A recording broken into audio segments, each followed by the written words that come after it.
परदेसी थारी ओलो घड़ियावे, पागल मन ने कोण समझावे।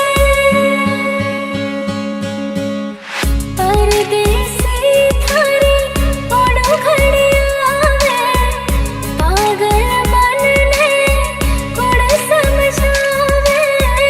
पायल छन छन शोर मचावे, पायल छन छन शोर मचावे। ओ मारा चुड़ला थाने ही बोलावे। चंदा चांदड़ी सो, हाँ जी चंदा चांदड़ी सो, थाको भाको मेल करला। चंदा चांदड़ी सो, चंदा चांदड़ी सो, हाँ जी चंदा चांदड़ी सो, थाको भाको मेल करला।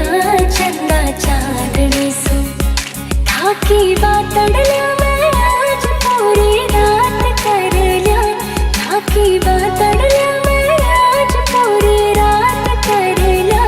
पिया तो मन मेरी बात करला। पिया तो मन मेरी बात करला। पिया तो थाकी बातड़ला मैं आज पूरी